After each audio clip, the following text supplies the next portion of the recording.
Welcome to American Education FM, everybody. I'm Dr. Sean Brooks. Hi, everybody. Welcome.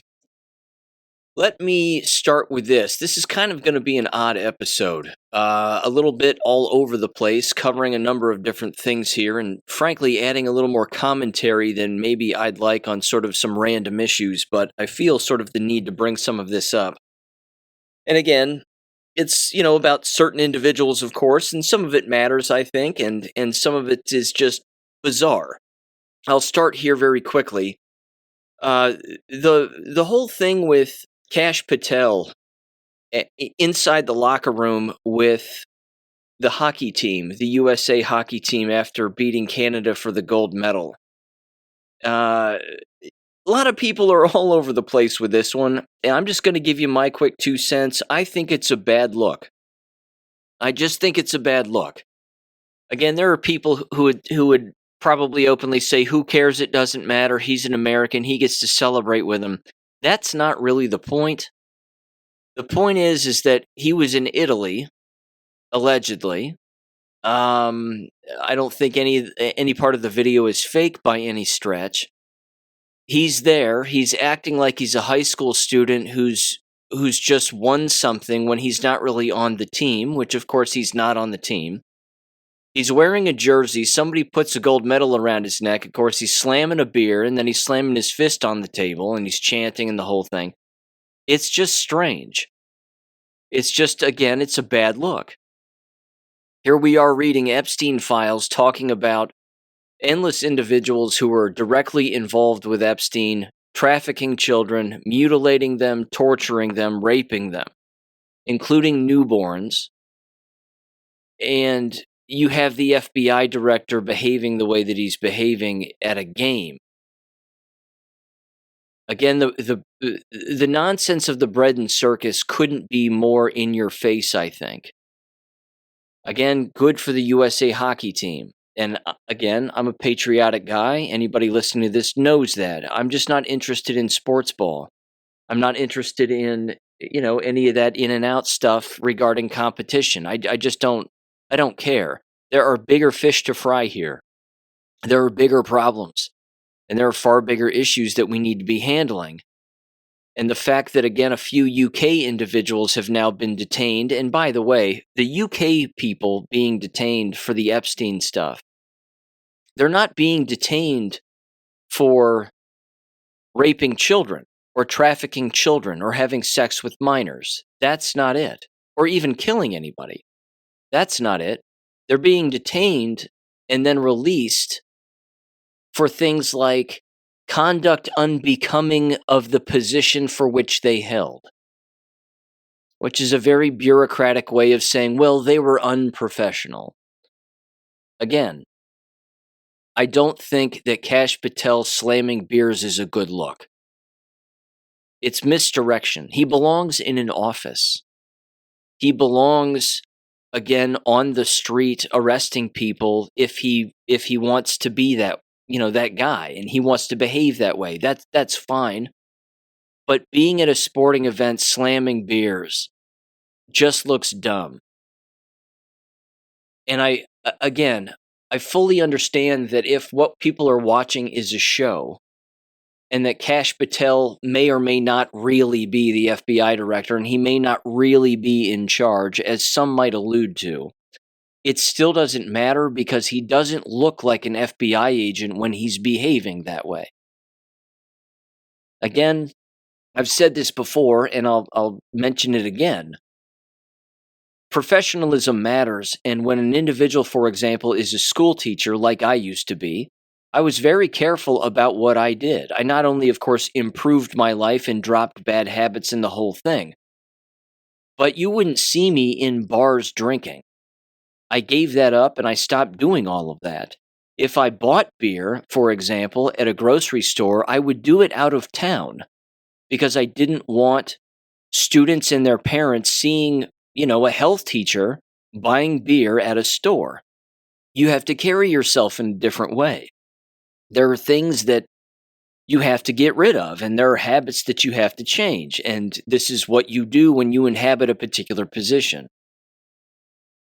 Again, You read an ounce of these Epstein files, any of it, and then you listen or watch Akash Patel do what he's doing. It's just a bad look. In fact, let me give you a quick little taste here. This was an old Chan post from back in 2018, specifically July 3rd. And it was titled the following: Anthony Weiner's laptop. Here's what it says, quote, again, 2018. We've known about this since long before 2018, but certainly when posts like this were making the rounds online. It says, quote, the pizza pedos are worse than you could imagine. If the truth came out, even shitlibs and SJWs would be joining up to kill politicians in the streets. They are on a hellraiser, torture, porn level of fucked up. Weiner's laptop had pics and vids. Several of the NYPD cops who investigated, hardened cops who deal with gore and murder on the normal, were brought to tears and nauseous vomiting. Had to be restrained from immediately trying to go and plot and kill the suspects. And then it's just bullet-pointed lists here. Impregnating underage girls and killing them upon birth, raping the newborns and eating them, eating children brains, drug use, every drug imaginable involved: cocaine, LSD, meth, heroin, children and babies tortured and killed out of boredom, eating kids and babies alive, babies hung from hooks and raped, like a reverse Vlad Tepes or Vlad the Impaler. Groups of children raped and then killed at once in rooms specially designed to drain the blood. That would be, for example, like the Vanderbilt Hotel and the swimming pool area of the Vanderbilt mansion.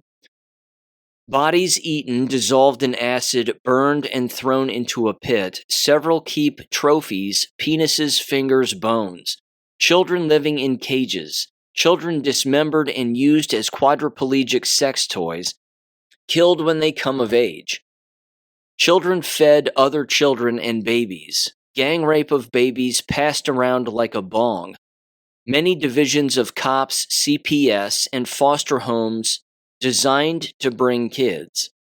Hospitals lie about babies in incubation dying and bring them pedos. Most live kids, action kids shows exist only to hire, quote-unquote, advertise, and move kids. All the while, the suspects act completely unfazed and nonplussed, unquote. Again, that was from 2018. And now, of course, the information is widely out there and it's 100% true. But remember, sports ball. Slam beers at a sports ball game. Act like you're on a team. It's a bit strange. Again, it's a bad look. Lock somebody up in our country of high-profile status, like an Oprah Winfrey. Slap child trafficker right on her forehead. Rapist, child trafficker, sexual groomer, something like that. An arrest like that, an arrest of her, or someone of her stature, certainly her, because again, as I brought up on the show before, she checks multiple boxes, does she not? Celebrity, wealthy, female, black, well-known and liked among numerous individuals, allegedly, regardless of affiliation. She's not very well seen these days anymore, but she's certainly involved. John of God, Harvey Weinstein, the list is frankly endless. Again, you don't have friends like that if you're not directly involved with what they're doing. You're just there to run PR for them to make it look like they're a good person when clearly they aren't. So she's involved, but an arrest like an Oprah Winfrey when it comes to things like this, that would be a big deal. That would force the mainstream media to cover such a thing, which of course, as we know, they wouldn't want to do, but they wouldn't have a choice. It would be too big to avoid. Now again, as I've brought up before, and it's true, is that the release of a lot of these files has created deterrence, which is a good thing. Some people are quitting their jobs. Some people are being forced out because of their associations with Jeffrey Epstein and, again, behaviors of that nature. And some individuals are killing themselves and or attempting to. Here you have the former Norwegian Prime Minister, a Thornborn Jagland, if I'm saying his name right, don't care, has been hospitalized after attempting to commit suicide. He's under a corruption investigation linked to Jeffrey Epstein. Good. Good. I'm sorry he couldn't go all the way through with it. That would have been nice, but either way, that's good. And more things like this, again, need to happen. Some people, again, are getting on planes and fleeing the country. Some people are in hiding. Some people, of course, aren't making public appearances. This is a good thing. It's not stopping Bill Gates. And then, of course, this week, specifically on Thursday, we have the deposition, so to speak, or the House Oversight Committee interviewing on the public record, allegedly on television also, Hillary Clinton. And then on Friday, Bill Clinton. This should be interesting as well. As I said in a previous episode, they're running to the cameras, believing that they can actually convince the American public that they had nothing to do with Jeffrey Epstein or anything that he was engaging in. Again, they're going to hang themselves publicly. But I'm not sure, again, if they're doing it because they're being forced to do it, because the good guys have their hooks in their backs and they're saying, you're going to do this because we're telling you to do this and you don't have a choice. Or, again, are they doing it because they're full-blown narcissistic sociopaths and they actually believe they can talk their way out of it or attempt to talk their way out of it with the public actually believing anything that they have to say? It's an odd one, but it's not working out.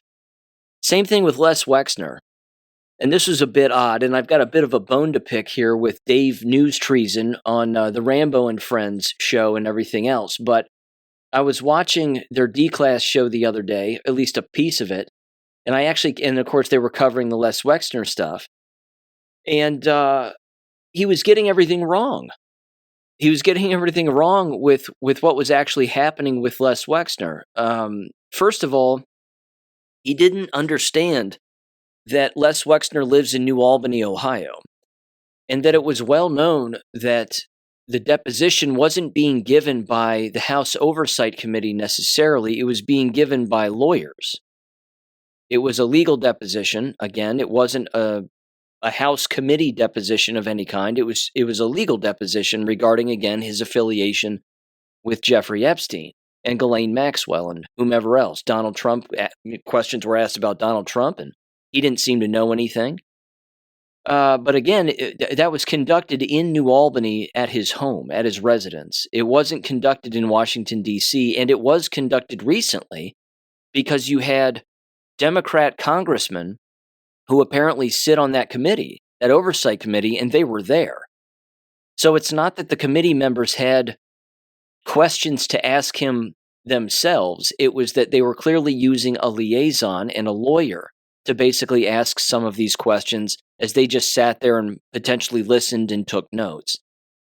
But Dave, again, goes by News Treason on X. He actually implied that maybe the entire thing was AI.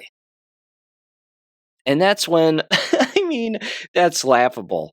It's laughable. And that again is where I say, okay, look, you can't speculate about everything. You can't say that everything is a show. Therefore, it could just be AI and we could be watching nothing but AI. Maybe Les Wexner's already dead. Maybe this deposition didn't really happen and whatever else. It happened. And it certainly happened again within the timeline that was certainly recent. I don't think that I don't think that a person can deny that. And it certainly happened in New Albany. It didn't happen in Washington, D.C., but it's not artificial intelligence. Again, when a person speculates that much to where they actually believe that everything that they're looking at is fake, that's when a person, again, loses credibility. They really do. So he would do well to sort of dot his I's and cross his T's a little bit more because, again, a lot of this information is out there, and it's well known for people to know. I'll give you another taste. Les Wexner is very well known in the state of Ohio for being gay and enjoying the company of men and younger men and boys. That's not unusual around these parts. Most of us are well aware of that. Again, he's Jewish. And everybody, again, that he affiliates with happens to also be Jewish. And if you look at his wrist, he's wearing that red Kabbalah bracelet on his wrist during the deposition. The guy's dirty. He's just dirty. There's no way around it. He's always been dirty. Endless pictures of him and Epstein and other boys and young men, God knows where, are all over the internet. Anybody can check this out. So again, some of this information is not only well known, but it's easily verifiable online. And one of the things that it's doing now, which is rather interesting to see, is that it's bringing individuals from any political party or any political affiliation, even regardless of age, all over the campus of Ohio State, again, protesting how Wexner's name is on endless buildings, like their medical center and a number of other places. I mean, that's great. That's great that they're protesting that. That's great that they're putting pressure on the institution to, again, remove Les Wexner's name from these buildings because it's something that should happen. If I was a lawyer, which clearly I'm not, I'm certain that they're probably, as far as the university is concerned, they're going through the legal steps to see if they can actually do it without being financially penalized. But again, it's stale in the mouths of people now. His name, his logo everywhere. Again, any image that he thinks he still has, regardless of where he lives or what he does or, his previous or current affiliations, it's just stale in the mouths of people. Much like, again, when a person wakes up to the realities and the horrors of the world we live in, sports seem rather stale to people because you start to, again, shed your skin of particular things that maybe you once enjoyed and you go, you know what? That just doesn't sit well with me anymore, knowing all of the things that I actually know about the horrific world that we live in. And then, of course, you start to see the purposeful distractions that exist within our lives that are there to distract us from the Les Wexners that actually exist and the Jeffrey Epsteins, but more specifically, the Satanism and the horrific behavior of these people and what they do to human beings. It's awful. But as I've said before, this disclosure and this declassification of this information that we are seeing right now and have been seeing for quite some time, certainly dating back to the Q posts, is not accidental. I mean, we're 9 years into the Q posts, 9 years. There are no new posts, of course, but the posts are still out there for anybody to read. And I recommend people, again, read them in chronological order. And again, you'll get a very good taste as to the horrors of the world that we live in. But this was disclosed to us on purpose to wake us up for moments like this. See, now everybody, again, people like myself and endless others, we're organized online now. We're completely organized online. And we know what information to push out, how to organize it, how to write about it. And fortunately, we have the platforms to do it. And then we're pushing out these messages to the public to make it unavoidable. I'm going to get back to that point in just a minute, but I want to read this post on greatawakening.win first. And it said the following, quote, "You might not have noticed, but Trump and his team have been giving the public a crash course on the deep state. The JFK files were Deep State 101. The message was that JFK was killed for trying to expose the monolithic and ruthless conspiracy, quote unquote, that had embedded itself within our government, which of course we know is the Jewish question, along with, of course, Mossad and everything else, and Satanism. Secret societies too, and of course the like. It goes on, it says JFK was assassinated because he was trying to expose and destroy the deep state. Then a few months later, Tulsi came out with a bombshell report that Obama and his intelligence heads manufactured the Russia hoax as part of a treasonous conspiracy. This was the next phase of disclosure for the public. First, they were shown that a deep state exists via the JFK files, and then they were shown that the deep state still exists today, and is trying to get rid of Trump just like they got rid of JFK. Now we are on to the Epstein files. Now the public are being shown that Epstein was connected to the Democrats, and he was connected to the global elite like the Rothschilds and House of Saud. Now we are wading into expert territory, like a 300 to 400 level class. Now we are on to transitional criminal organizations and crimes against humanity.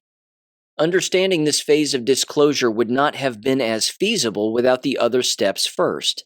In conclusion, I think we are being briefed in a calculated fashion, not a random one. I think the public are slowly being downloaded on the depth of the corruption. I think we are methodically going deeper and deeper down the rabbit hole of disclosure. I think there is a method to the madness. We are on a timeline, which means that timeline has a projected endpoint. Patience, it's working. Unquote. Yeah, I agree. It's too coordinated. The disclosure is too coordinated. And that actually leads me now to this particular point. The X algorithm that exists right now is an interesting ping pong match to watch, because we're seeing panic at multiple levels, certainly when it comes to the Jewish question, and this has to be mentioned. Again, yet again and over again, because it's a constant problem, and it's obvious what's happening here, which is going to lead me to the next point, which I'm going to discuss, which is Ohio Senate Bill 87, which is an absolute abomination. But the X algorithm that exists right now regarding information pertaining not just to Epstein, but to Netanyahu, Israel, Khazars, the Khazarian Mafia, Satanism, all of it. And then, of course, AIPAC and foreign influence within our own government and within endless agencies. It is literally on my timeline on X, whether I hit the For You section or the Following section, regardless of who it is that I'm following. And I'm following maybe like 300 some odd people or some odd accounts. But it's almost on every single account, this kind of information, and it's right in your face, making it, again, unavoidable and undeniable. And endless, of course, articles have been written about this. Why is it that I get on X and it's a giant Nazi site now, quote unquote, they'll say? Well, it's not a Nazi site. It's a site that is allowing for the truth to come out on a variety of levels.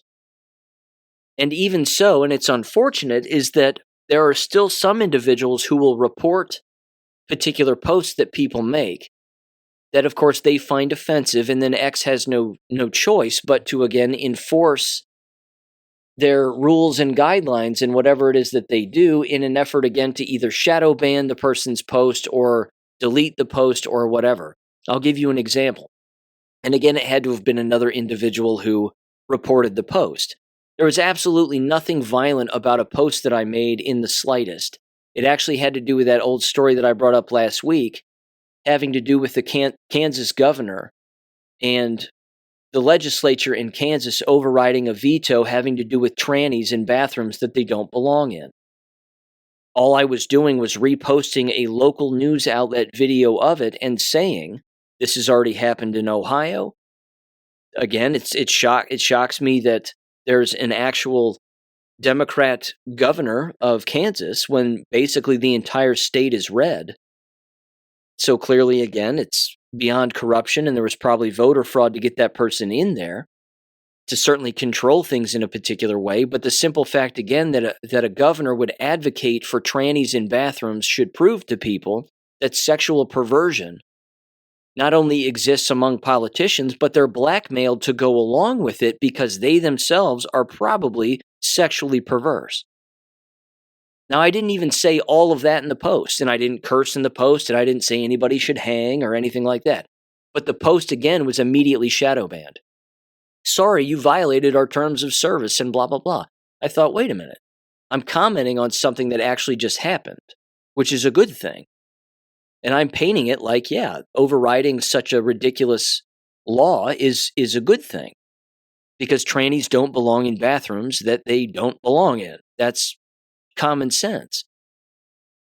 But when something like that, again, gets shadow banned, but then endless other posts that are factually accurate don't, that means that the algorithm has shifted in a positive direction for the purposes of positive disclosure, of real history, real content, real information. It's unavoidable. Again, you can feel a shift happening online with it. Now, as a result of that leads me now to this, which is Senate Bill in Ohio 87. In the last war video, I played a particular audio clip of a guy, again, describing Senate Bill 87 and what it seeks to do, because there was testimony on this back on February 19th at the Columbus State House. And there were Muslim groups, of course, that showed up, and they don't like this either because it's, again, enforcing anti-Semitism. And it's penalizing anybody who criticizes anybody who happens to be Jewish, or anybody who criticizes Israel or anything pertaining to their government, keeps people allegedly from organizing and even distributing material, the whole thing. And I want to read the description of this here, which again is just kind of a breakdown from Grok regarding, again, Ohio Senate Bill 87. So here's what it says. Key provisions. The bill proposes to amend sections 2927.12 and 4112.01 and enact section 4112.20 of the Ohio Revised Code. Define anti-Semitism for use in investigations and proceedings by state agencies. It adopts the International Holocaust Remembrance Alliance working definition of anti-Semitism, a widely referenced but debated framework that includes examples where criticism of Israel can sometimes be seen as crossing into anti-Semitism, though the bill includes language clarifying it does not infringe on protected speech in some versions. Now, I'm going to elaborate even more on this bill in just a second, but you may recall that this, again, smells of the ADL. The ADL is behind this because the Jewish lobby is behind this, and criminalizing, anybody who criticizes anything pertaining to anything Jewish. I mean, if you make fun of a dreidel, you'll go to jail. This is where these people are trying to take this, because this is their goal. And as you've heard me say a million times on the show, Dr. Joseph Goebbels specifically brought this up consistently. They will not stop until criticizing them is punishable by death. This is, again, the one move at a time that they are making and they're seeking to make. And the only reason that they can make inroads like this, and there's really two reasons, but the only way that they can make inroads like this with state politicians at the state level, let alone federal level, is because of money and blackmail. They are promised money as politicians from the Jewish lobby, and or they are blackmailed. And they're presented with this blackmail to their face, and then they say, don't get panicked, don't worry, we're not going to release anything to the public, you're just going to do what we want you to do. And to gloss things over, here's a little envelope with a bunch of cash in it. We are on your side. We like you. We support you. We just want you to vote this particular way or propose this particular bill and go along with it and go through the motions. And then, of course, it'll pass if it passes the Senate and the House, which I can't imagine it actually doing because it's against the law. Now, you may recall that this working definition of anti-Semitism was widely adopted by Kristi Noem's South Dakota.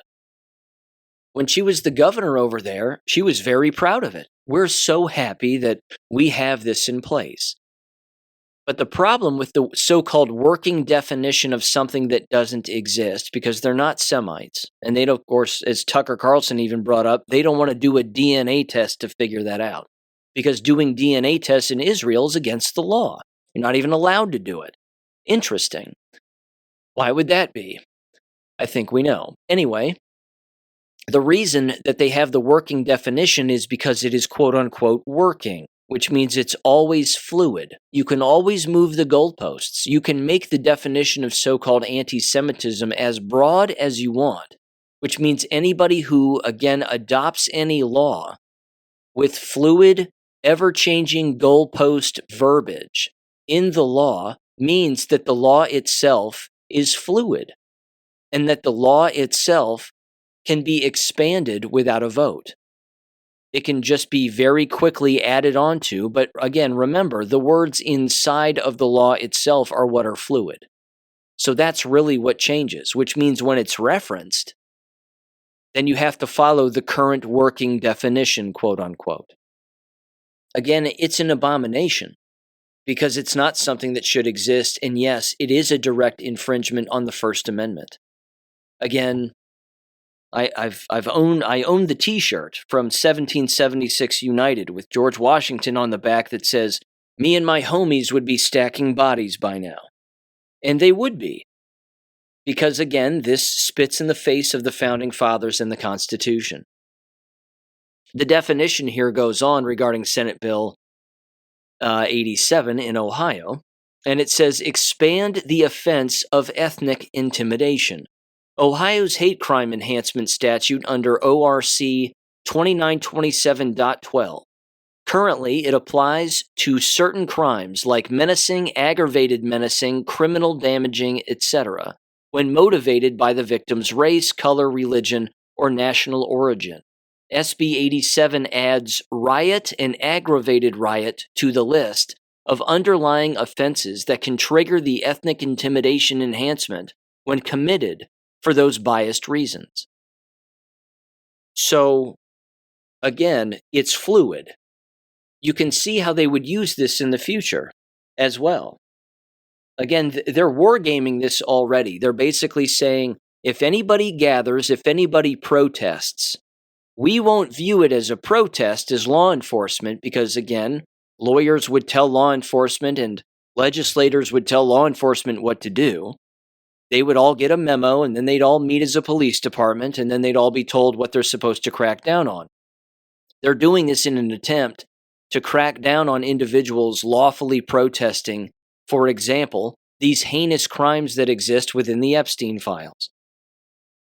That, heaven forbid, which again, it may or may not happen, but individuals would gather in the state of Ohio and they would have signs, like they already do, take down Les Wexner and this, that, and the other. But if there are other signs that say, this is a Jewish problem, or other signs that say, Judaism is Satanism, or something along those lines, again, somebody just protesting and engaging in freedom of speech, saying Epstein was Mossad, AIPAC should register as a foreign agent or be kicked out of our country permanently.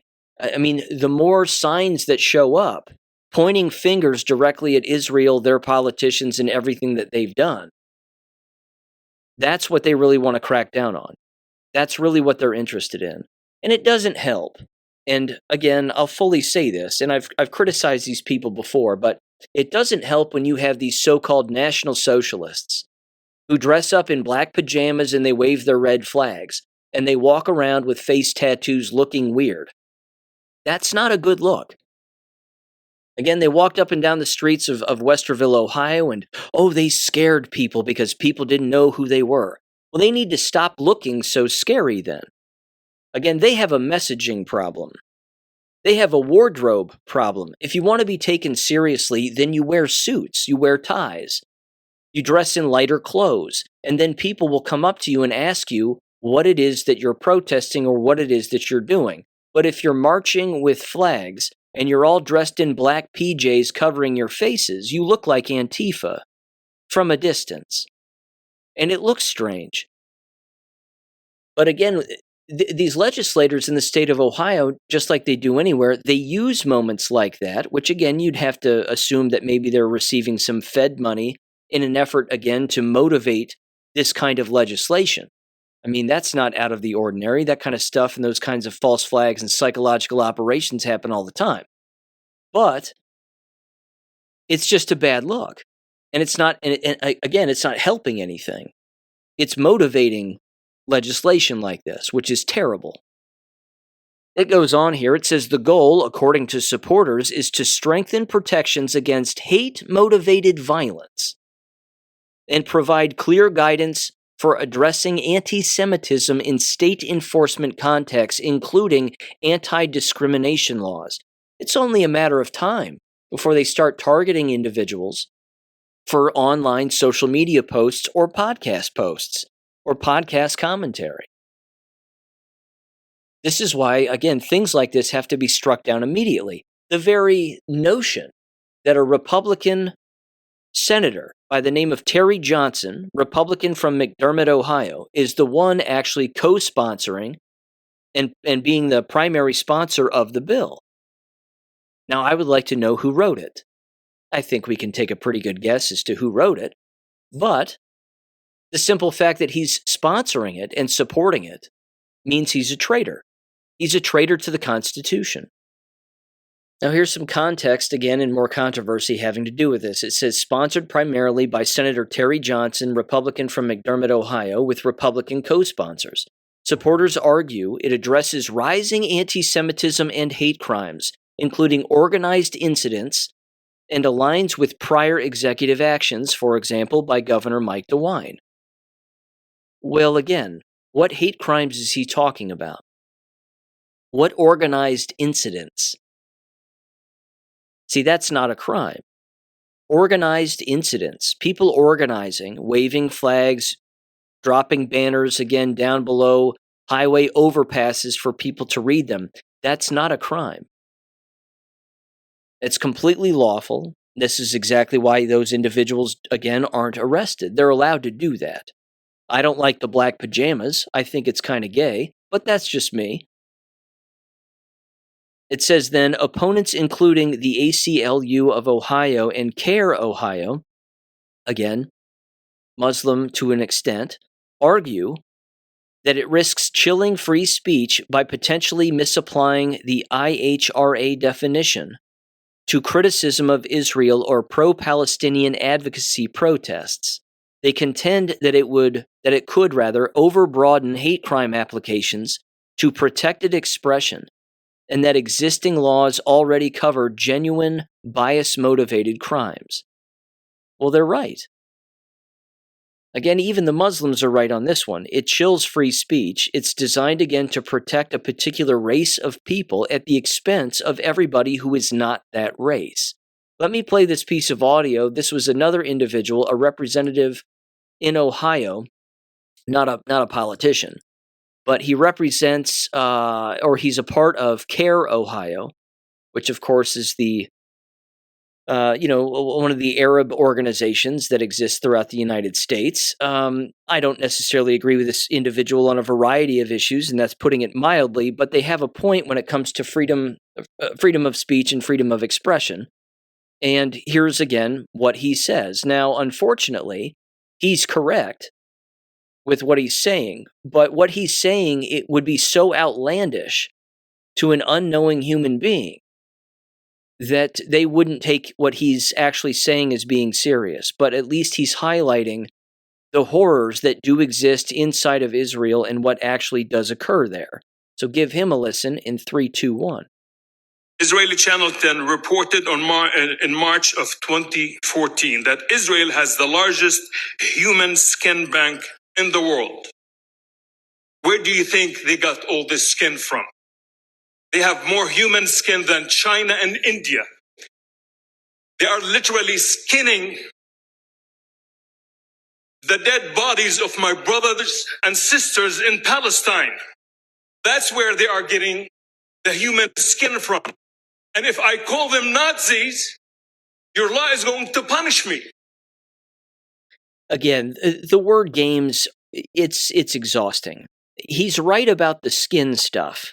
Again, they organ harvest, they keep bodies, they keep dead bodies, they skin them. There was a report out there that, again, I think I played it in the war video as well, that the IDF was sending skulls of Palestinians in boxes as presents to the hospitals that still existed in the West Bank and in Gaza. Again, basically showing off that they've killed them. Skulls of, again, multiple ages of humans. They're satanic. Again, there's endless video footage of all of this. There have been endless documentaries. They go into the bedrooms of these Palestinian kids and they try on their underwear. And they play with their toys after they've just gotten done slaughtering them. I mean, it's disgusting what's actually happening over there on a consistent basis. That's not a show. That's not AI. I mean, that's actually happening. But people have got to stop saying Nazi. Again, it means Ignatz. It was created by the communist media in the 30s to disparage the National Socialist DAP party. it's a derogatory term that holds no weight. Not to mention the Germans didn't rip the skin off of Jews. They didn't do that. That's a Jewish lie. The lampshades and the soap and all that other stuff. It's all a lie. All of that's a lie. They accuse their enemies of the things that they do. Now, here's the thing again with SB 87 is it's not just adopting the working definition of anti-Semitism, which is ridiculous on its own. It's about adopting all of these other past failed bills that have existed in other states in order, again, to basically strengthen, so they think, all of this criticism being aimed directly at the Jewish lobby, politicians, Israel, their politicians, etc., and then, of course, criminalizing it over here. But it stems from I guess you would call it a now dead House resolution in New York, which was House Resolution 867. There we go. And it was titled the IGO Anti-Boycott Act, which was introduced in the 119th Congress by Representative Michael Lawler in New York. It does not create new or unique penalties. Instead, it amends the existing Anti-Boycott Act of 2018, part of the Export Control Reform Act, codified in 50 U.S.C. subsection 4841, and others, by extending its prohibitions, to boycotts fostering or imposed by international governmental organizations, IGOs, such as the UN or EU, in the same way those prohibitions already apply to boycotts by foreign governments. The penalties for violations, including willful ones, come from the underlying law that the bill incorporates by reference without modification. These are the specific penalties that could apply to U.S. persons, individuals, or entities who violate the expanded prohibitions. Basically meaning, before I get into the penalties, which are outlandish, that if you boycott Israel, you will go to jail. If you boycott Israel or any business affiliated with Israel or any business affiliated with anything that's Jewish, in particular a political affiliation or even a Jewish association of some kind or an NGO or whatever, that the penalties, again, would fall on top of you. And it says the following here: criminal penalties for willful violations, fines up to $1 million, imprisonment of up to 20 years for individuals. This can be in addition to or instead of fines. And then it says civil penalties include, of course, fines. Amounts vary, but can be substantial. Some sources reference up to $250,000 in related contexts, though the core criminal cap is $1 million for willful cases. And then it says potential revocation of export licenses for national security-related items. It says these penalties are enforced under the existing framework of the Anti-Boycott Act of 2018, administered primarily by the Office of Anti-Boycott Compliance within the Department of Commerce. Again, very Jewish over there. Howard Lutnick, after all. It says the bill itself contains no language that adds, increases, or alters these penalty provisions. It simply applies the same rules to IGO-related boycotts. It's keeping American companies from deciding to not have foreign influence, specifically related to Israel. It's gross. You can't tell an American business what to do and who to shop with or who to shop for and not shop with and not shop for and not do business with and do business with. I mean, that's up to them. It's supposed to be up to them.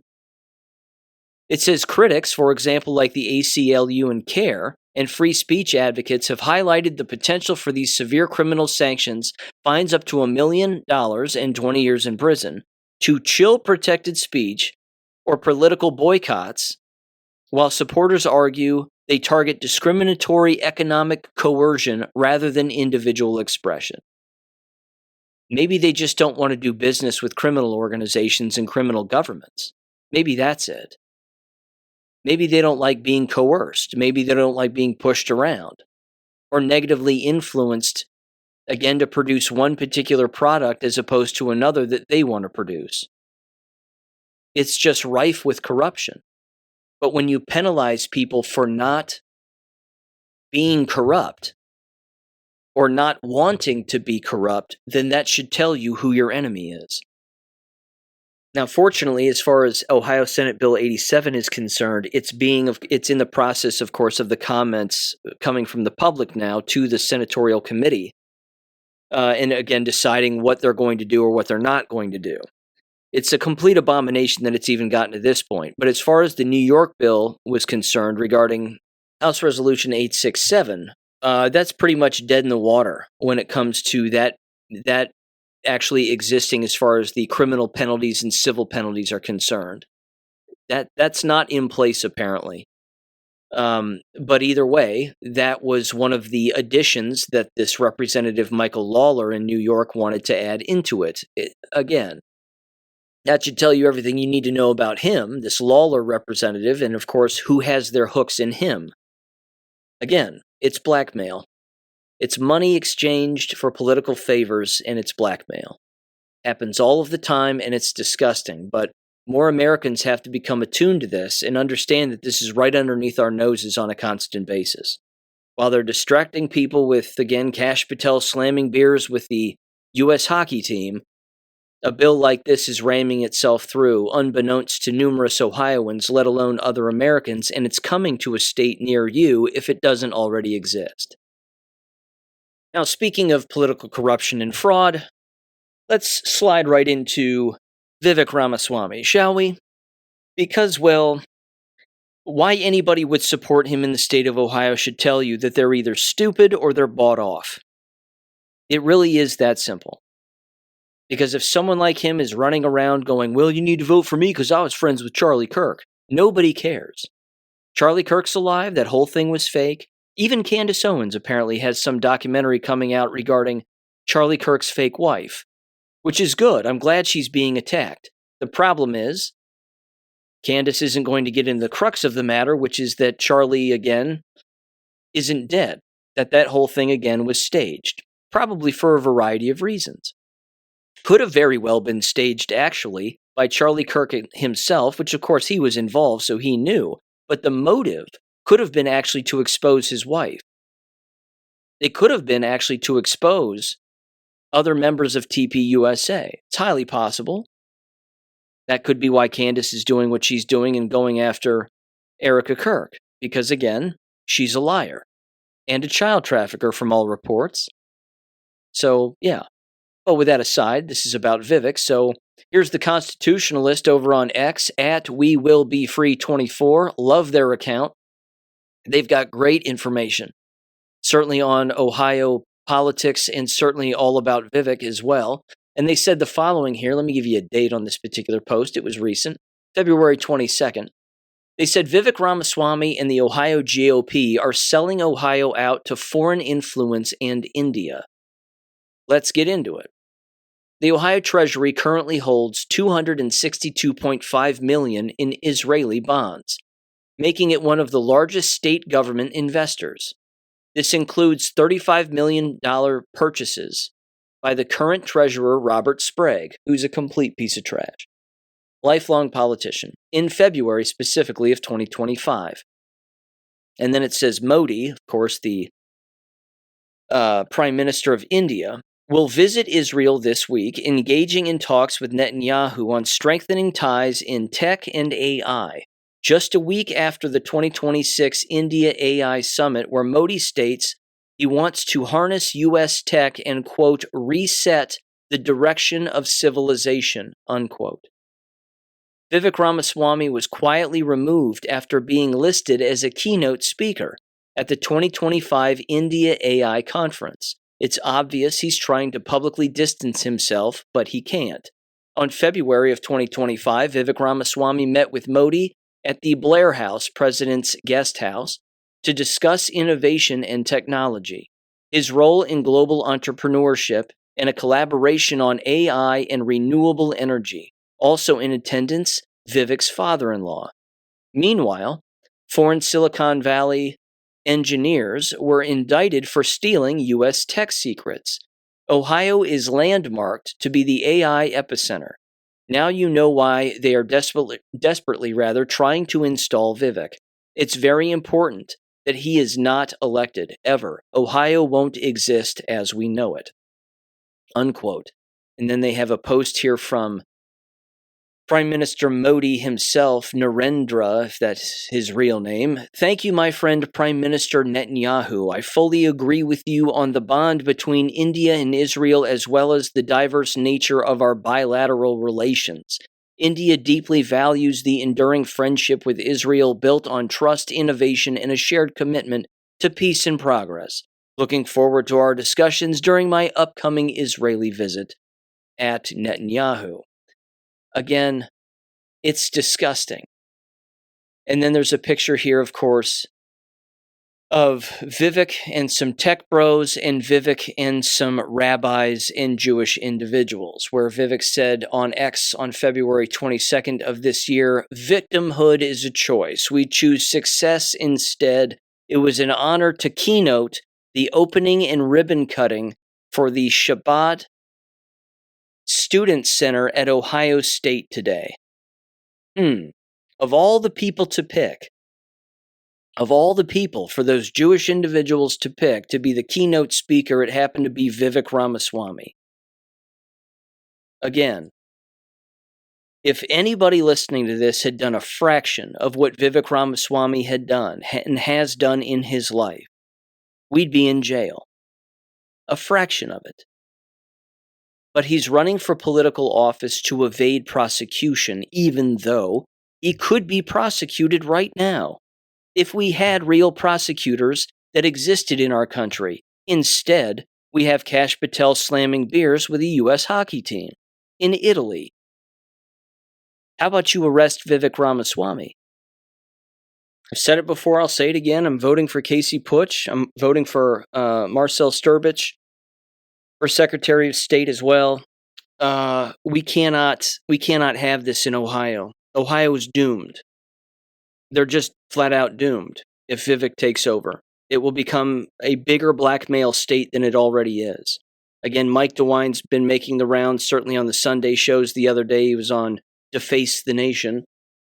And, running his stupid mouth about Haitians and how we need Haitians and they have to exist. And Springfield, Ohio is a working town. And we can't get rid of all the Haitians because they're here and they're working. They're here and they're working because these businesses aren't paying white Americans, or any Ohioan for that matter, who's a legal citizen, a living wage. So you hire a bunch of cat-eating individuals from a foreign country that doesn't have a functioning government, that rape, pillage, shit in the street, do everything that they do. And those are the people that you hire, and then you pay them next to nothing, and they think they're living high in the hog. That's ridiculous. It's everything backwards about this country. That's not the point. Springfield would be filled with legal Americans doing real work if those businesses just paid them. But they don't. Again, they're always looking to skim off of the top, or just skim, period, and take advantage of anybody who's working underneath them so that they can profit as the heads of said companies. But again, when you listen to what Vivek Ramaswamy, discuss this particular issue, he'll say, well, it's just it's an education issue. We just have to educate them properly, and we just have to retrain them, and it starts with education, as he says. I can't listen, again, it's exhausting. I can't listen to the sound of his voice. He's just so obnoxious. He comes from that Obama political school talk, and he sounds like a con artist. I can't believe that more people can't figure this out. Now, speaking of education, let me move on to this here. This was from a Cornelia D'Annunzio over on X. And a family member of mine tossed this my way, and this comes from originally an X post by a Jake Can 72. This has to do with Randy Weingarten, and she apparently held some summit or was talking a few days back over Zoom, exposing extremism or something along those lines. And she's basically, again, criticizing the department store Target for allowing ICE to enforce their laws and the existing law, not ICE's laws, but existing law to get rid of illegal aliens that, again, have been working inside of Target. But we also know that the National Education Association, you wouldn't think they'd have anything to do with Target, but they're a political organization, so they really don't give a damn about American education. Never have, never will. But they also don't like the fact that there's less gay stuff available within Target either. Because, of course, people were boycotting Target, and Target's stock was plummeting, and their business was plummeting, and their stores were closing, and the whole thing. So Target, again, made a better business move and said, well, we can't do this in XYZ. But now Randy Weingarten is upset because Target is complying with ICE, because you have to comply with ICE because it's a lawful thing to do. This particular post says the following: students across America are walking out of class to protest ICE raids. They, of course, don't know what they're protesting. Most see it as kids with strong feelings standing up for what they believe in. No, most don't see it as that. We see it completely different. We see it as ignorant, brainwashed individuals who happen to be Americans, many of which are legal and some of which are not. And they're being led by their brainwashed teachers and other individuals, again, within the environment. But anyway, I digress. They said that's part of the story. Here's what's less visible. 7 months ago, the National Education Association, the largest teachers union in the country, representing nearly 3 million members, held its annual convention in Portland, Oregon. Leadership passed resolutions, not laws, just resolutions, opposing ICE enforcement near schools and supporting student organizing around deportation issues, which is, of course, what you're seeing now. Those resolutions didn't stay in Portland. They moved through national leadership into state affiliates, including Florida's Education Association, which is an NEA affiliate, and into schools.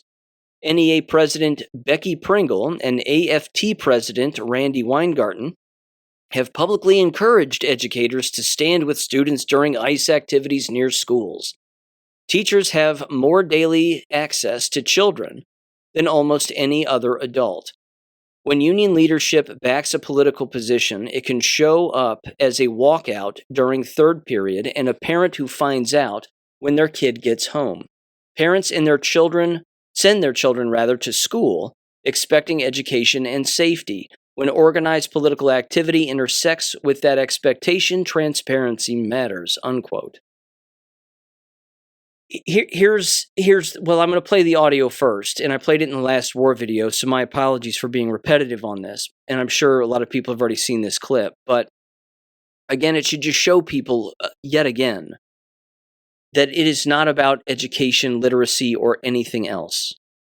It's just about political activism. It's about planting false seeds and demonic seeds in the minds of children to be combative with their parents who may or may not be more knowledgeable on a particular subject, but to still drive that wedge in between them so that government becomes the parent ultimately. And as we know, what does that lead to? It leads to everything that I've ever mentioned on the show and written about on Substack.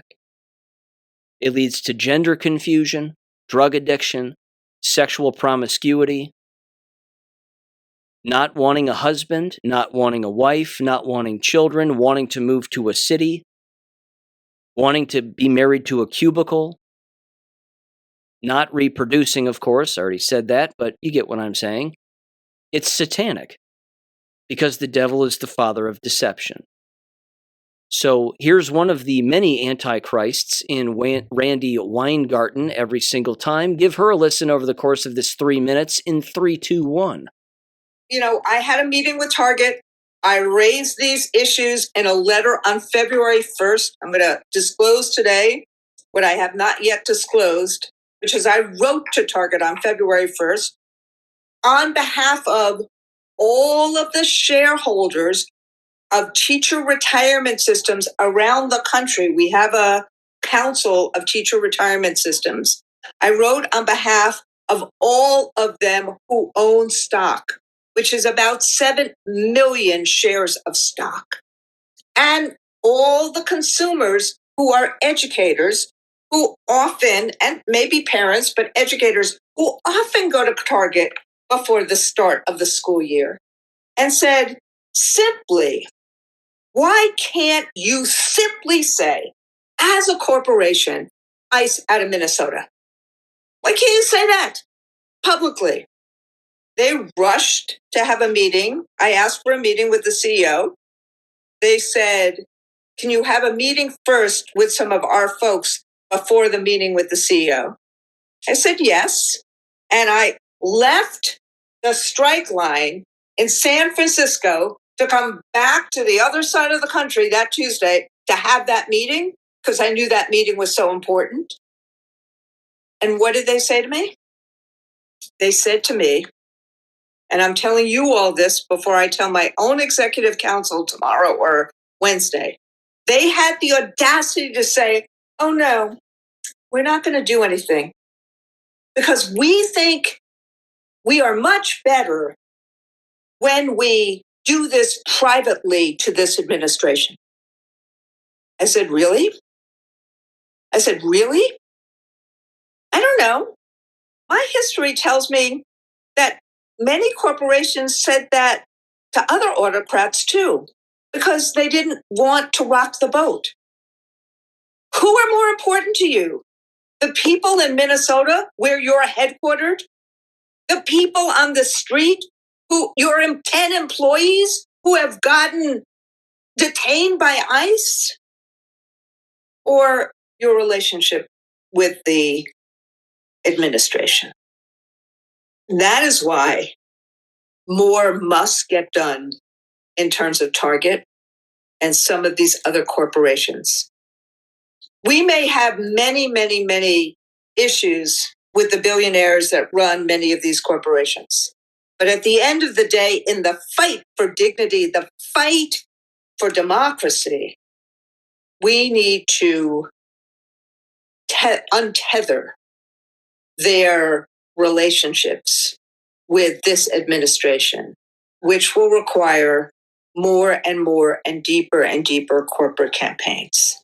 So I tell you the specifics of this now because this is the moment where we need to do both schools and engage in these corporate campaigns, which we at the AFT, and let me speak for the AFT and the AAUP for a moment, we are trying to figure out the others that we need to do.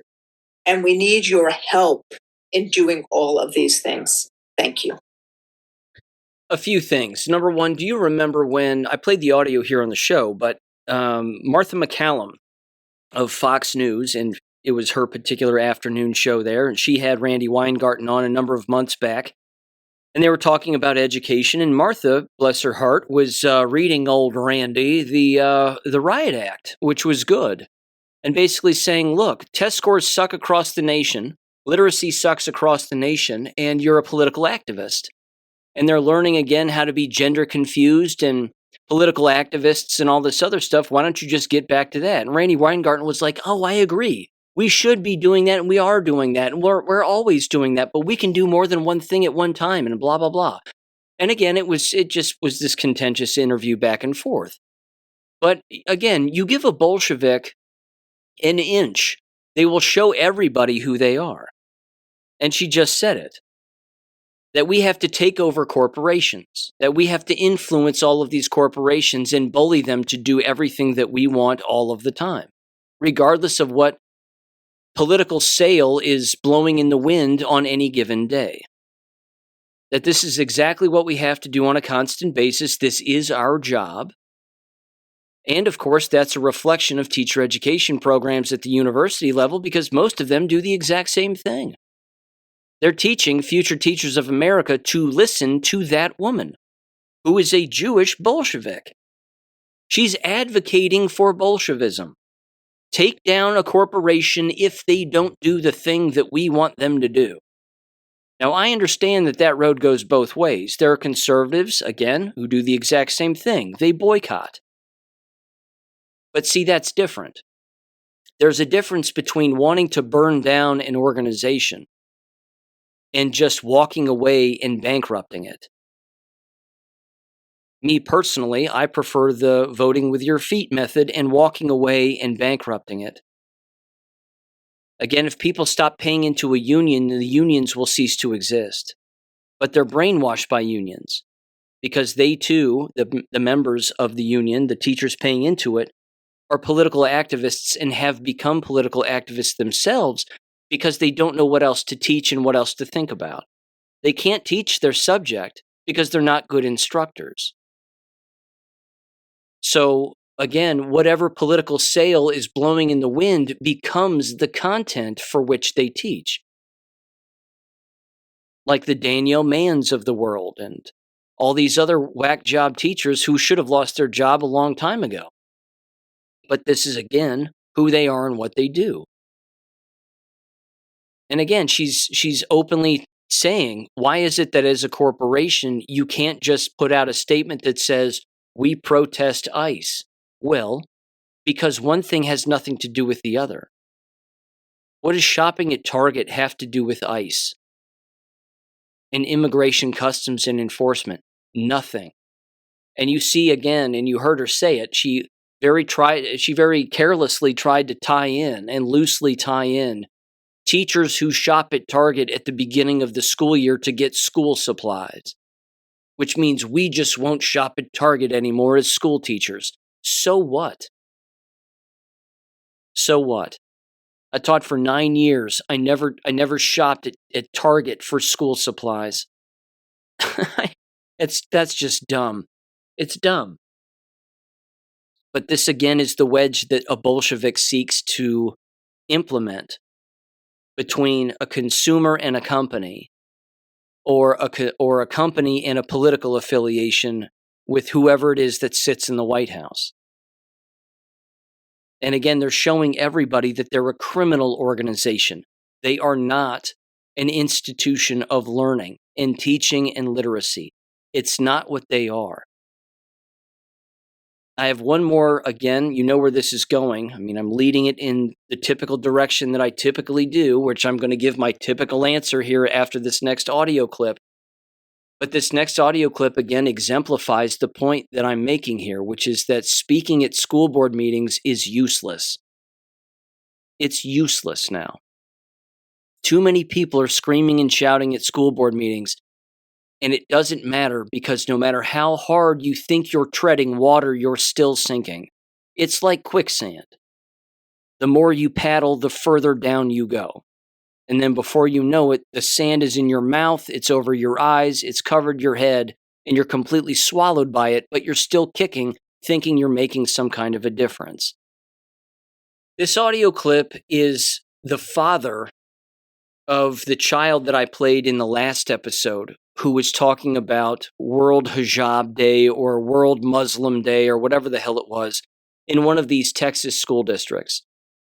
So after the kid spoke, I assume it's the same meeting, either before or after the kid spoke, the father also spoke. And again, he's reading him the riot act and he's screaming and shouting at him and whatever else.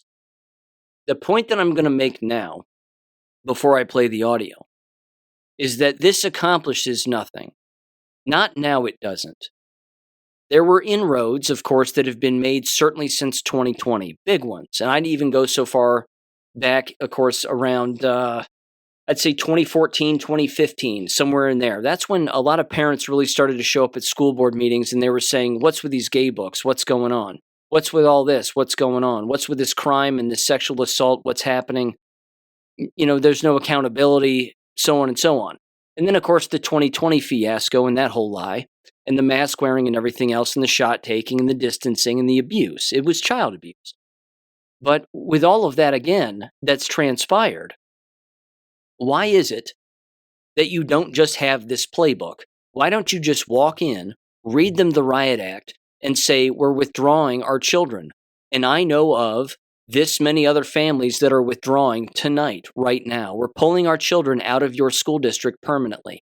See, the school board, when they hear something like that, will laugh at you. They'll laugh right in your face. They'll smile and be like, whatever, that won't happen. We have plenty of people here that'll still go to this school and we'll still be able to keep the lights on financially and maintain the things, you know, everything the way that it is now. And you leaving isn't hardly a dent in our pocketbook and it doesn't matter. But if everybody left, If everybody left, then the school would collapse. The entire system would collapse. You've heard me again say 11%. If 11% of the building and the people who send their children, the parents, family members, whomever, who send their children to these public school, private school, charter schools, certainly public school buildings and districts, if they all permanently left and withdrew, it would be full-blown panic, and there'd be nothing that the school district could do about it. But if you think that showing up and yelling about Muslims at a microphone at a lectern is going to sway these school districts in one direction or another, or change their minds about something, it's not. You leaving and threatening to remove them and ruin them financially is the only language they speak. That's it. That's the only language they understand. So here's this dad and his rant. Again, it's well done, but it's not going to make a dent. You have to have a mass exodus. That's the only answer. It's the only one. Give him a listen in 3, 2, 1. America is a Christian nation. Amen. The principal, 1 year ago, the principal on the same day, World Hijab Day, wore that hijab and said she loved it, all caps. 1 year to the day later, on World Hijab Day, Sunday, Monday hits, they're putting our girls in Sharia. They're passing out Sharia pamphlets, hijabs, Qurans, understanding Islam. Understanding Sharia. Sharia treats half of this room like... And these women are not... This is not a Muslim nation. This is a Christian nation. That principal knew what she was doing, and I am not believing that was 1 or 2 people at that front desk. Fired the principal. You tell the parents, don't go online to get information, but what did they get online? Marco told the truth. That's where they got the information, and you did. Online. Telling us not to go there. This was dawah. Muslim proselytizing. Dawah. It's like me as a Christian going into a school and witnessing to these kids. You want me to do that? Let's go. My question just is, how more often do we have to listen to the public point out the hypocrisy and double standard that exists within American schools? It's been going on for far too long. It's been going on since they became an entity. And certainly, again, with all of their foreign influence and NGO influence and everything else. But how much more does this have to continue to exist? It's just cliche. It's, again, everybody's, they applaud and they're like, yay, he's saying a thing. What are you doing about it? You're doing nothing. You're still sending your kid back to the school. You're just yelling at people.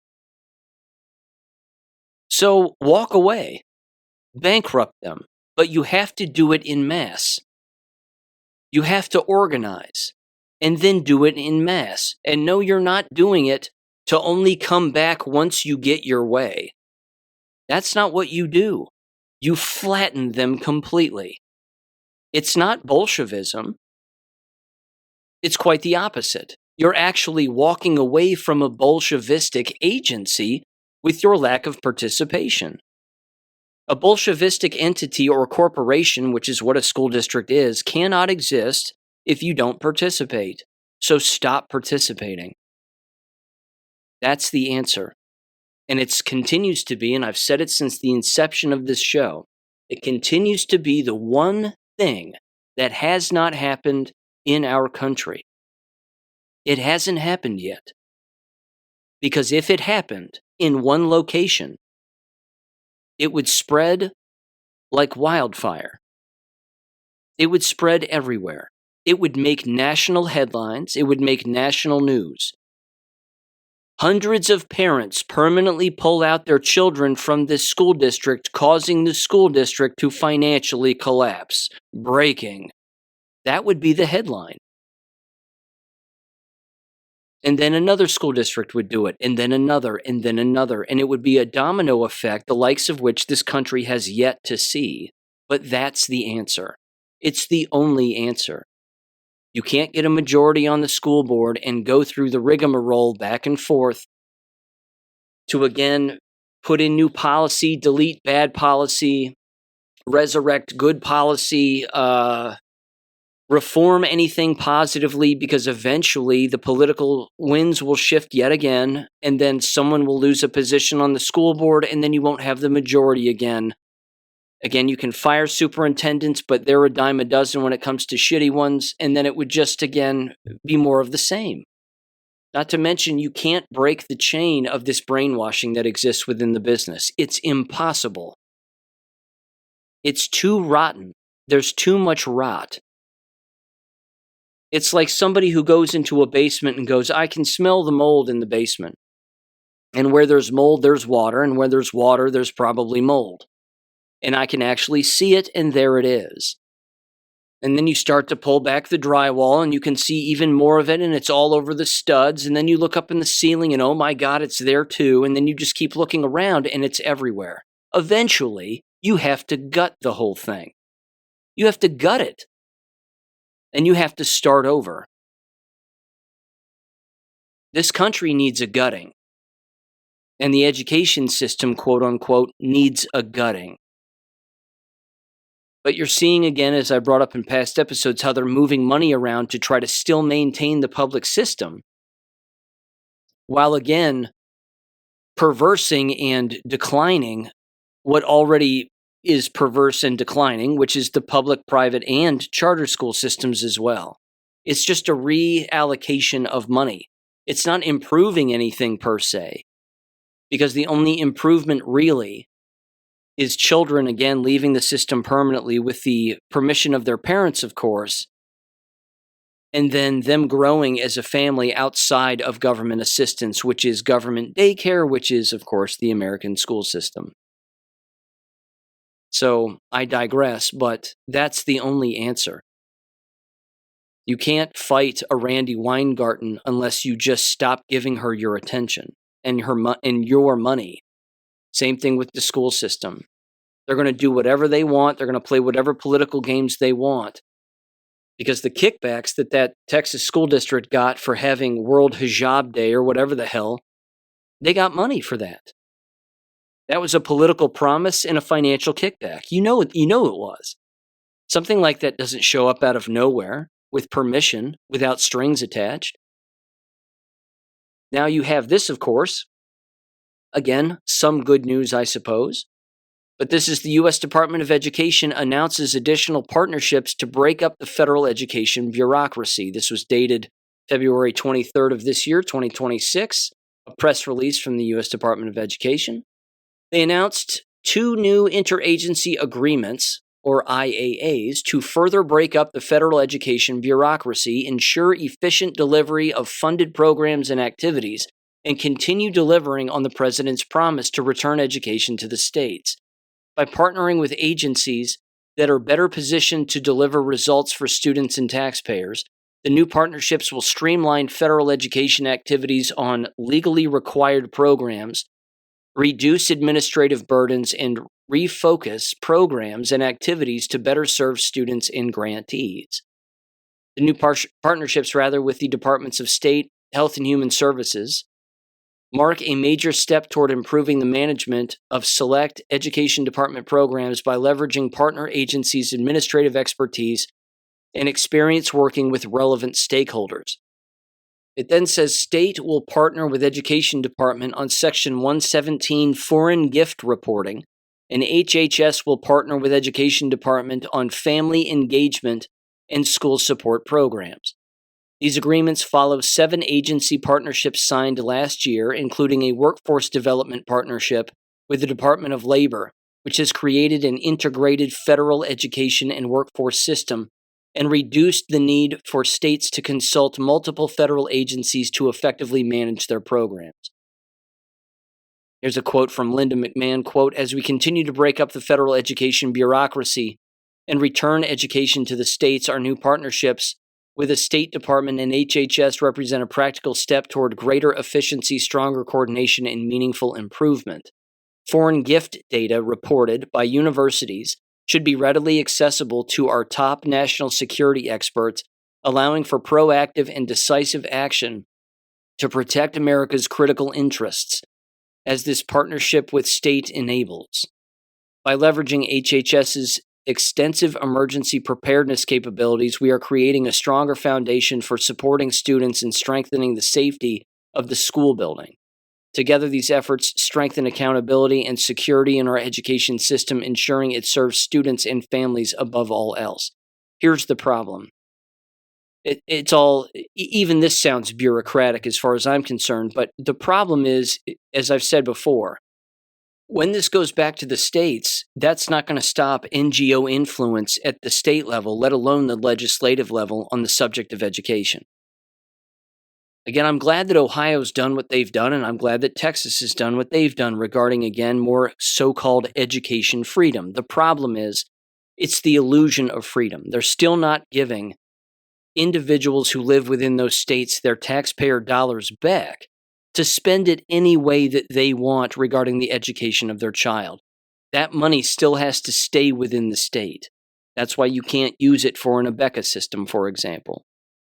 You have to use it for state-sanctioned online education within the state. That's not real freedom. That's slavery to the state. It's less slavery, I suppose. It's not, you're not waking up and getting on a yellow bus to go straight to hell every single morning, but it's certainly more freedom.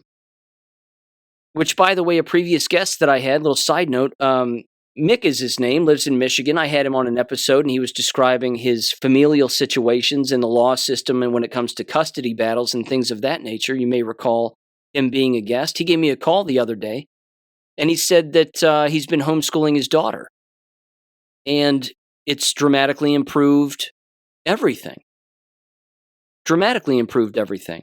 She's healthier, she's happier, she's learning more at a faster pace. She's not, again, locked in on the screen or in her academic books all day long, every single day. It's an hour or so a day, and then she's doing and learning other things for fun. That's life. That's real education. And then he mentioned someone else who, again, is a close family member or a friend of a family member. I forget the exact association, but they themselves, again, were basically being groomed sexually by the school system and by at least one deranged family member. So, again, gender confusion and all of that stuff. I mean, that's your choice. Independence, or the closest thing to independence in a familial environment, or a satanic government-driven environment. It's that simple. So yeah, I guess you can keep showing up at a microphone and yelling at a lectern if you'd like, but that's not going to do anything. Just walk away from the system, and things will fix themselves. Because we can't necessarily control government, but what we can do is we can control our actions in the face of what government wants us to do. And we get to say no, give them the middle finger, and walk away. Just do that. Everybody will be happier. Again, I have yet to meet anybody or hear from anybody who says that they went from a brick and mortar school system to home learning and they're worse off as a result. I'm not saying that one hasn't slipped through the cracks and one, of course, is addicted to the brick and mortar building and what about my friends? And they do all of that nonsense and they say all of that. But again, as even some audio I've played here on the show has clearly stated, friends can always meet up with friends anytime they want, and if they're really your friends, then they'll come over to your house and hang out even while you're home learning. And if they don't hang out with you when they claim to be your friends just because you're not going to the same school that they are, well, then they're not your friends. That's all. But that's the answer. It's not speaking at school board meetings. It's not doing it anymore. That's doing it again, and that's helping somebody and convincing people, I know that it is, one at a time, to walk away from the system. But what if you do it in mass? Just do it in mass. It's the only thing that we haven't seen yet. Okay, I'm going to end with this. It's always funny, and I love life, and I love how you learn something new every single day. And I came across this on X, and then I looked it up, And sure enough, it's true. This is absolutely remarkable. Again, proving yet again that history is a lie. And if you believe things that you see and believe things that you hear throughout the course of one's life, and you just believe it at face value, you're going to miss the much larger picture, which of course is the truth. I came across a post on X from an account called Real News Ire, and it says the following here. The Swastika Laundry, a business actually named the Swastika Laundry, was an Irish business founded in 1912. These electric vans were painted bright red and prominently featured the company's logo, a black swastika on a white circle.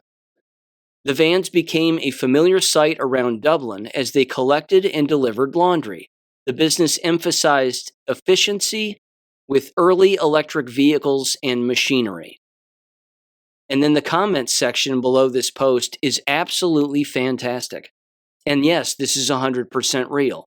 I got on Grok, typed it in, and it says the following. Yes, there was indeed a swastika laundry in Ireland.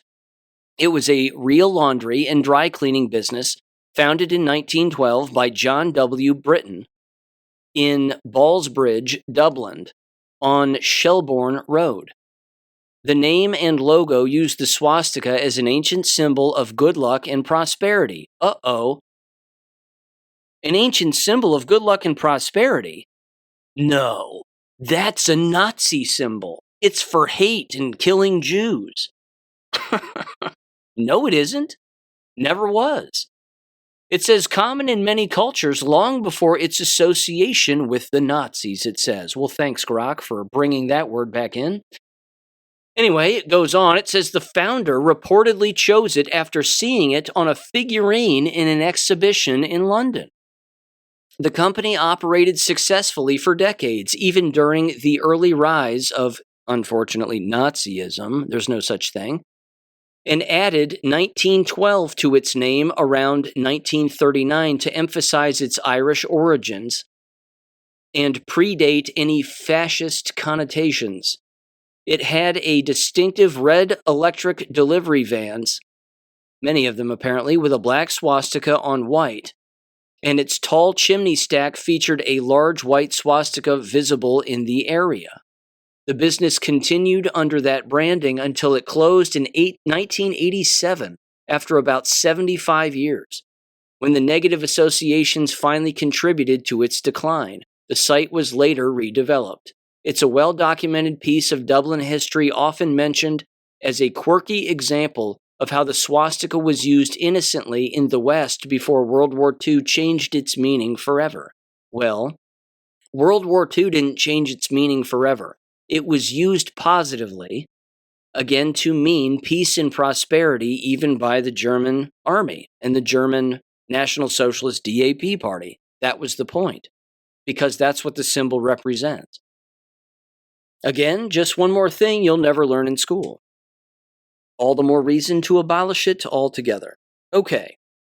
With that said, ladies and gentlemen, I am actually going to force myself to watch the State of the Union address. Apparently 30-some-odd Democrats are allegedly protesting the whole thing. That's fine. Good for them. It's a dog and pony show, as we always know. I personally like some of the political digs and some of the jokes that get made. You know, they're kind of fine. But there's a civil war going on in our country, and it's going to be really interesting to see what transpires with it. Again, we have Hillary Clinton on Thursday, and we have Bill Clinton on Friday. That should be interesting as well. Again, it's a political show, but it'll be interesting nonetheless, and certainly grab plenty of headlines. With that said, I think some of the guests at the State of the Union address are rather ridiculous. You have astronauts showing up. That's dumb. The U.S. hockey team is showing up. Okay, that's fine. Hopefully Kash Patel doesn't show up and start slamming beers. What else? Nick Shirley, of all people, is going to be there. Some Chinese woman. And I think another group.